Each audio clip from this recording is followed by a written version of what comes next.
Hi, I'm Steve from GoldEye Home Inspection, and tonight I'd like to talk about radon. I'm sorry I don't have any visual aids today, it's just me. So let's talk about radon. When I ask people what they know about radon, most don't know very much at all. That's something that I think it's important to change. So what is it? Well, radon is a colorless, odorless gas. It is present in a lot of homes, and it's radioactive. In fact, it's believed to be the second leading cause of lung cancer. In southern Ontario here, surveys have shown that there are high levels of soil radon, including here in Guelph, Kitchener, Waterloo, Cambridge. Health Canada has done a survey recently that showed that this area has well above the national average of homes that have levels of radon that are above what they call their action limit. Let's talk about the numbers a little bit. When we measure radon, we use, here in Canada, we use becquerels per cubic meter. You don't have to remember that, but the action limit that Health Canada has set is 200. Anything above that, and you really should be looking for ways to lower the radon levels. It's really a good idea to lower them quite a bit below that. So where does it come from? Well, I said it's radioactive. What is radioactivity? Radioactive substances are unstable, and so every so often, depending on the substance, it will shoot off a little particle, and there's various particles they can shoot off and essentially become something else, become a different kind of substance. So uranium below the soil, present everywhere, naturally occurring, degrades, decays to radon, shoots off little particles, and we're left with radon, and radon is a gas, so it filters up through the soil and into the atmosphere. And most outside, the levels are very low, they get mixed with fresh air and dissipate to the atmosphere. But inside homes, where there's soil that makes contact with the basement slab or the walls or in a crawl space, that radon can seep through little cracks and crevices, any little area where it can get through, and it'll seep into the home. And typically in basements and crawl spaces, there's not a lot of airflow, and so it'll just sit there and it'll build up over time. And so that's where the radon levels can become elevated. And there's a second thing that happens there. When radon itself, being radioactive, decays, the decay products are solids. So they're no longer gases that will float away, dissipate on their own. They just sit in the basement or crawl space. They'll stick to the walls or on dust particles and float around in the air. And when, excuse me, when you breathe the air, that can get trapped in your lungs, and that can build up over time. And all of those decay particles or decay products of radon, or the initial group of them, are also radioactive, and they will continue to shoot off little particles. Those little particles, when they come into contact with human flesh, they can cause DNA damage. And the body is pretty good at regular, everyday levels of dealing with DNA damage, or at least in disposing of cells that have DNA damage. But if the levels of radioactivity are high, or if elevated levels for a long period of time are present, the body just can't keep up with that cleanup process, and so cancers can develop, and so that's where the risk of lung cancer from radon comes from.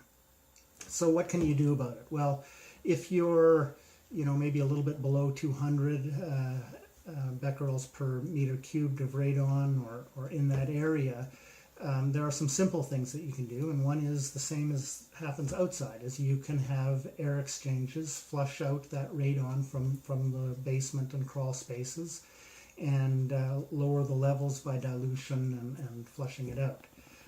You can use filtration to take those dust particles that have the decay products out of the air and get the radioactivity away that way. But the gold standard is really to prevent the radon from coming in the first place. And so Governments have taken some steps, and in a number of jurisdictions there are requirements for new buildings to have some level of protection built into the design and build of the house. So what they'll do is either put a vapor barrier under the basement slab so that air can't penetrate up through the slab, and around basement wherever it contacts soil. Or they can rough in a system where there's perforated pipes below the slab and a pipe that comes up through the basement floor, hopefully with a cap on it unless it's connected to a pump. And when it's being used, they'll connect an air pump or a vacuum pump to it that will pump the air up and up above the house so that it can be discharged to the atmosphere and dissipate naturally. So there's a couple more things that I'd like to mention about that, and one is the Terry-on warranty that we have here in Ontario covers mitigation. So if your house is less than 7 years old and it's been tested and shown to have high levels of radon, Terry-on will pay for the mitigation. Areas like the city of Guelph and Waterloo region also have some programs to promote the testing and mitigation. So you can look into your local government for some information there. I also want to talk about testing. Testing, you really need to do it right. You need to do it the right way, and there are a couple issues. One is that the devices need to be placed in the right place, and they can't be tampered with, moved around, that sort of thing. That can affect the way that they measure the radon and can nullify the results. The second thing is the amount of time. Now, Health Canada really recommends that it should be greater than 90 days, and the time that it's done should really be in the winter months. The reason for that is that people's activity coming and going, doors and windows opened, allowing fresh air into the house, and even the weather can all affect radon levels, and radon levels will fluctuate throughout the year. So a 90-day test, that gives you a long enough period of time, and in the winter months when doors and windows are typically closed, will give you a more accurate indication of what's happening in the home. So I'm a home inspector, and typically our work is done as part of a real estate transaction, and there just isn't time to do a 90-day test. So we do offer a 48-hour test.